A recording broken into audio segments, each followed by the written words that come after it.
வாசலை கண்டுபிடிக்க முடியல. பரலோக ராஜ்யத்தின் வாசல் அவனால என்ன பண்ண முடியல, கண்டுபிடிக்க முடியல. அவன் நினைச்சிட்டான் உபவாசம் பண்ணா இல்ல தசமபாகம் கொடுத்தா அல்லது நான் இஸ்ரவேலன் அப்படின்னு சொன்னா, இல்ல எங்க தகப்ப ஆபிரகாம் சொன்னா, இல்ல எனக்கு உடன்படிக்கை இருக்குன்னு சொன்னா, இல்ல நான் நியாயப்பிரமாணம் இருக்குன்னு சொன்னா, எனக்கு மகிமை இருக்குது, நான் வானத்திலிருந்து மேக ஸ்தம்பத்தை பார்த்தவங்க, நான் அக்கினி ஸ்தம்பத்தை பார்த்தவங்க, செங்கடலை கடந்தவங்க, தாவீது ராஜா ஆலயத்தை கட்டினவங்க, நாங்க எரிகோவை விட பண்ணினவங்க, இத்தனை மகிமை அவர்களுக்குள்ளே இருந்த போதிலும் அவர்களை தேவன் முறித்து போட்டாருன்னா ஒன்னும் இல்லாம ஞாயிற்றுக்கிழமை காலையில வந்து உட்கார்ந்துட்டு போற ஒன்ன கர்த்தர் எப்படி முறித்து போடாம இருப்பாரு? அவ்வளவு செஞ்சு அவனை முறிச்சு போட்டாரு. அவ்வளவு மகிமையா இருந்து அவனை கர்த்தர் முறிச்சு போட்டுட்டாரு. அவ்வளவு அவ்வளவு வாக்குத்தத்தங்கள் இருந்து அவனை கர்த்தர் முறிச்சு போட்டுட்டாருன்னா ஞாயிற்றுக்கிழமை காலையில 9 மணிக்கு ஆரம்பிச்சு 10 மணிக்கு வந்து உட்காருற வசனத்தை கேட்கறதுக்கு மனசு எல்லாமே எங்கேயும் ஓடிக்கிட்டு இருக்குது. என்னைக்கும் ஒரு மனசாட்சி தவிர்த்து சொல்லுங்க, இந்த வாரத்துல 10 அதிகம் நான் படிச்சு முடிச்சுட்டேன் பர்சன்ட் எத்தனை பேர் சொல்ல முடியும்? கையை தூக்க. கை தூக்க சொன்னா ரொம்ப பேர் நீங்க கஷ்டப்படுவீங்க. கையை தூக்காதீங்க, உன் மனசாட்சியில கையை தூக்கு.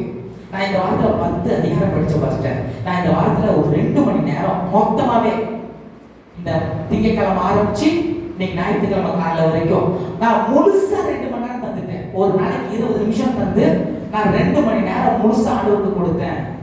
20 நிமிஷம்னா 6 நாளைக்கு 2 மணி நேரம் வந்துருச்சா? ஒரு நாளைக்கு நான் 20 நிமிஷம் கொடுத்தேன். இந்த 6 நாளுக்குள்ள 2 மணி நேரம் நான் உட்கார்ந்தேன்னு சொல்றதுக்கு ஒருத்தர் இருக்கீங்களா? அவங்க மனசை தொட்டு சொல்லுங்க.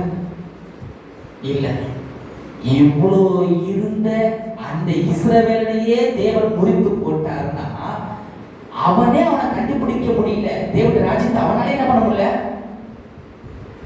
வீட்டுக்குள்ள தூங்கிக்கிட்டு இருக்கிற ஒன்ன கர்த்தர் கேட்பாரு, நீ ஒட்ட வச்சிருக்கிற மரத்துல உன ஒட்ட வச்சிருக்கிறாரு, நீ காலத்துல இருக்கிற தாயின் கருவிலையும் உலகம் உண்டாவதுக்கு முன்னாமே நம்ம தெரிஞ்சுக்கிட்டாரு.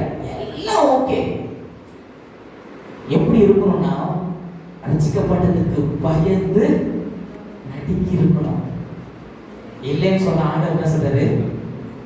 உன்னையும் சொல்லுங்கள சொல்லுங்க. அந்த வசனத்தை வாசிங்க. சொல்லுபடி உற்று பேசுங்க. ஏன்னா அது கண்டுபிடிக்கிறவங்க கொஞ்சம் பேர். நீ நினைச்சுக்கிட்ட நான் கண்டுபிடிச்சிட்டேன்னு நினைச்சுக்கிட்டேன், எனக்கு அது தெரியும் நினைச்சுக்கிட்டேன். கர்த்தர் சொல்றாரு, அதுக்கு இந்த மேப் வழியா உள்ள போகும். நீ தெரிஞ்சுக்கிறேன்னு நினைக்கிற வழி தப்பு.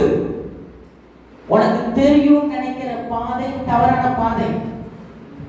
நீ தேவனை தேடுறதுக்கு நீங்க நிறைய தேடுறதுக்கு வழி சொல்றாங்க.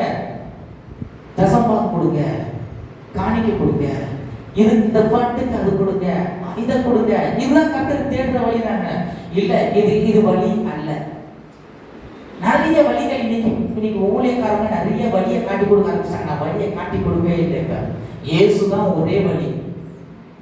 அவரே அல்லாம வேறு ஒருவரால ரட்சிப்பு இல்ல. நீ உன் பணமோ அதிகாரமோ உன்னுடைய திறமையோ உன்னுடைய மகிமையோ அந்த வழியை கூட்டு போகவே. அப்ப சுபாவ கிளைகளையே தேவன் தப்ப விடாதிருக்க, அந்த சுபாவ கிளையே தேவனை தெரிஞ்சுக்க முடியாது. அந்த சுபாவ கிளையே தேவனை என்ன பண்ணிக்கல, தெரிஞ்சுக்க முடியல, தேவனை பார்க்க முடியல, தேவனுக்கு அந்த வழியை புரிஞ்சுக்க முடியும் போது காட்டொளி மரம் நீயும் நானும் யாரு? வேருக்கும் சாரத்துக்கும் சம்பந்தம் இல்லாதவங்க.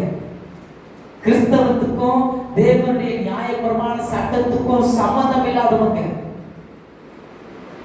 அது எப்படி செயல்படும் தெரியல. யூதனை குறித்து வேதம் சொல்லுகிறது. கவனிச்சு பாத்தீங்கன்னா உங்களுக்கு தெரியும், அவன் காலையில எழுந்ததிலிருந்து படுக்கிற வரைக்கும் அவன் வாயில யாவே யாவே யாவே யாவே சொல்லிட்டே இருப்பான். யாவே யெகோவா யெகோவா யெகோவான்ற வார்த்தை கூட சொல்றது பயந்துக்கிட்டு யாவே சொல்லுவான். எப்பயுமே யாவே சொல்லிக்கிட்டே இருப்பான். பயப்படுவான், எதை செஞ்சாலும் பயப்படுவான். கர்த்தருக்கு பிடிக்காம போயிருப்பான், அப்படி போயிருப்பான். அப்படி பயந்து நடுங்கி தன்னுடைய வாழ்க்கையை அர்ப்பணிச்சவனே கண்டுபிடிக்க முடியலன்னு சொன்னா, எந்த சம்மந்தமும் இல்லாத நீ உனக்கு ஆண்டவர் அந்த வழியை கொடுத்துருக்கிறாரு கண்டுபிடிக்க சொல்லி எத்தனை பேர் கண்டுபிடிச்சிருக்கீங்க? சிம்பிள். 2 மணி நேரம் ஜெபம் பண்ணீங்களா? 10 அதிகாரம் படிச்சீங்களா இந்த வாரத்துல அப்படின்னு கேட்டா தெரியல. அல்லேலூயா. அல்லேலூயா. பாருங்களேன், கண்டுபிடிக்கிறது ரொம்ப குறைவான ஆட்கள் தான். அழகா ரொம்ப இயேசு ரொம்ப தெளிவா சொல்றாரு, கண்டுபிடிக்கிறவங்க ரொம்ப ரொம்ப குறைவு. வாசிங்க, அப்படியே வாசிங்க. விழுந்தவர்களிடத்தில் கண்டிப்பையும், விழுந்தவர்களிடத்தில் கண்டிப்பை, அவர் எப்படி கண்டிப்பா இருந்தார்ன்றத கவனிச்சு பாரு. விழுந்தவர்கள் யார்? இஸ்ரவேலர்கள். அவங்க இடத்துல ஆண்டவர் எதை எதிர்பார்த்தாரு, எதை செய்யாம விட்டாங்கன்னு கொஞ்சம் கவனிச்சு பாரு. பரிசேயர், சதுசேயர், வேதபாரகர் நீதியிலும் உங்கள் நீதி அதிகமா இராட்ட நீங்க தேவ ராஜ்யத்துல என்ன பண்ண மாட்டீங்க. அப்ப அவங்க எதுல தவறு பண்ணாங்க, எதை தேடாம போனாங்க? ஆண்டவர் சொன்னாரு, கை கலவாம சாப்பிட்ட தப்பு கிடையாதுப்பா, வாய்க்கு புறப்படுவது மனுஷன் என்ன பண்ணும், தீட்டு கொடுத்தோம். நீ உபவாசிக்கிறதுனாலயோ தசமபாகம் கொடுக்கிறதுனாலயோ அல்ல, உன்னை தாழ்த்தாம நீ தேவ ராஜ்யத்துல என்ன பண்ண முடியாது. உன் கண்ணு பார்க்கிறதுனால நீ விபச்சாரம் செய்யறதுனால தப்பு செஞ்சுட்டு இல்ல, உன் கண்ணு பார்க்கிறதுனால என்ன பண்ற நீ. அல்லேலூயா. கொஞ்சம் கவனிக்கணும், கொஞ்சம் கவனிக்கணும். விழுந்தவர்களிடத்துல அவர் வச்சிருக்க கண்டிப்பா கொஞ்சம் கவனிச்சு பாருங்க. நம்ம மேல கிருபை இருக்குது, கிருபை இருக்குது, கிருபை இருக்குது அழைச்சிட்டு இருக்கிறோம். ஒரு எல்லைதான். விழுந்தவர்களிடத்துல அவர் எவ்வளவு கண்டிப்பா இருந்திருக்கிறாரு. சொந்த குமாரனை தள்ளி வச்சாரு. இஸ்ரவேல் புத்திரர்கள் சொந்த குமாரர்கள், அவருடைய புத்திர பாக்கியம் பெற்றவர்கள். அவங்களை தேவன் என்ன பண்ணாரு, தள்ளி வச்சுட்டு எதுக்கும் பிரயோஜனம் இல்லாத காட்டு வழி மரத்தை கொண்டு வந்து ஒட்ட வச்சு நீ நல்லா இருக்குன்னு பார்த்தா, பைபிள் படிக்கிறது இல்லை, ஜெபம் பண்றது இல்லை, தேவனை தேடுறது இல்லை, ஞாயிற்றுக்கிழமை 9 மணிக்கு 11 மணிக்கு வருது, இஷ்டத்துக்கு போகுது, இஷ்டத்துக்கு வருதுன்னா உன்னை தப்ப விடுவார் என்று நம்புறியா? உன்னை விட்டுவார் நினைக்கிறியா? நல்ல ஒளிவு மரத்தை கட் பண்ணி போட்டவர், சாரத்துக்கும் சுவாபத்துக்கும் சம்பந்தமான இஸ்ரவேலையே கட் பண்ணி தூக்கி போட்ட ஆண்டவர் உன்னையும் என்னையும் தூக்கி போடுறதுக்கு எவ்வளவு நேரம் ஆகும்? அதுதான் வேதம் சொல்லுது, அந்த வாசலை கண்டுபிடிங்க. அவருக்கு பிரியமான வழி என்னதுன்னு, எப்படி வாழ்ந்தால் கர்த்தருடைய ராஜ்யத்துக்கு நேரா போவோம், எப்படி இருந்தால் கர்த்தருடைய ராஜ்யத்துல புத்தர்களாக வாழ்வோம், என்ன செய்தால் கர்த்தருக்கு பிரியமா இருக்க முடியும் என்பதை கண்டுபிடிங்க. நான் இதுதான் உங்களுக்கு காட்டிட்டு வைங்களேன், அதுதான் உங்களுக்கு வழியாயிரும். நான் காட்ட விரும்பல. இதுதாங்க அப்படின்னு உனக்கு காட்டிட்டு வைங்களேன், ஏன்னா நான் உனக்கு காட்டுறேன், நான் இதுதான் உனக்கு காட்டுறேன் வைங்களேன், நீங்க அதை பிடிச்சிப்பீங்க. இப்படி இதுக்கு முன்னாடி அப்படிதான் காட்டியிருக்கிறாங்க. தசம்பாகம் கொடுத்தா பரலோகம் போயிருவேன் அப்படிதான் காட்டினாங்க. இதுக்கு முன்னாடி அப்படிதான் காட்டினாங்க, காணிக்கை கொடுத்தா போயிருவேன். உனக்கு கிருபை இருக்கு, நீ எந்த பாவம் செஞ்சாலும் பரவாயில்ல, கிருபை உன்னை என்ன பண்ணும், கொண்டு போயிடும். நீ சர்ச்சு ஒரு பெரிய ஆலயத்தை கட்டி கொடுத்துட்டா நீ பரலோகம் போயிடுவேன். இந்த செங்கல் வாங்கினா, அந்த செங்கல் வாங்கினா, இந்த மோதிரம் வாங்கினா, இந்த செயின் வாங்கினா, இதெல்லாம் நம்ம பரலோகம் கூட்டு போவோம். நிறைய பேர் என்ன பண்ணிருக்கானுங்க சொல்லுங்களேன், நான் காட்ட விரும்பல. இந்த மேப்பை எடுத்துக்கோங்க. தேவனுடைய ராஜ்யம் பொக்கிஷமா இருக்கிறது. அது உனக்கு கண்ணுக்கு முன்னாடி தெரியாது. அது ஒரு 5 ரூபா 10 ரூபா காரியம் இல்லை. உன் கண்ணுக்கு முன்னாடி வச்சுட்டு போறது காட்டுவது, அது புதை பொருளை போல இருக்கிறது. அதை தேடுங்க, கண்டுபிடிங்க. உன் வாழ்க்கையில, தனிப்பட்ட வாழ்க்கையில கர்த்தர் எப்படி உன் கூட இருக்க விரும்புறாருன்னு கண்டுபிடிங்க. தனிப்பட்ட வாழ்க்கையில உங்களுக்கும் கர்த்தருக்கும் தொடர்பை பெருசுபடுத்துங்க. ஏதோ ஒரு வாழ்க்கை வாழ்றோம், அந்த பாஸ்ட் மாதிரி வாழ்றோம், இந்த ஏசியா மாதிரி வாழ்றோம், மோசே மாதிரி வாழ்றோம், அப்படிலாம் வேண்டாம். தனிப்பட்ட முறையில கர்த்தருக்கும் நீங்களுக்கும் இருக்கிற தொடர்பு இருக்கு பாருங்க.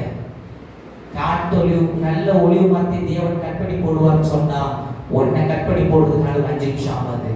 அதனால தான் சொல்றாங்க, விழுந்தவர்கள் இடத்துல கண்டிப்பா பாரு. அவன் இடத்துல எவ்வளவு கோபப்பட்டாருன்னு பாரு, அவனை எவ்வளவு திட்டினாரு பாரு, அவனை எவ்வளவு புறக்கணிச்சாரு பாரு. வாசிங்கயா. உன்னிடத்துல தயவையும் காண்பித்தார். உன்னிடத்துல தயவை என்ன பண்ணாரு, காண்பித்தார். அந்த தயவுல நிலைத்திருப்பாயானால், அந்த தயவுல நீ தனிப்பட்ட முறையில தேவனை நிலைச்சிருப்பேன்னு சொன்னா, அந்த கிருபையில நிலைச்சிருப்பேன்னு சொன்னா, அந்த உண்மையில நீ கர்த்தரை நிலைச்சிருப்பேன்னு சொன்னா உனக்கு தயவு கிடைக்கும், உனக்கு நீ பாத்துருவே. இல்லைன்னு சொன்னா நிலைத்திராவிட்டால் நீயும் வெட்டுண்டு போவாய். நீயும் வெட்டுண்டு எல்லா கண்களும் போடலாம், எல்லாம் எழுதிருக்கலாம்.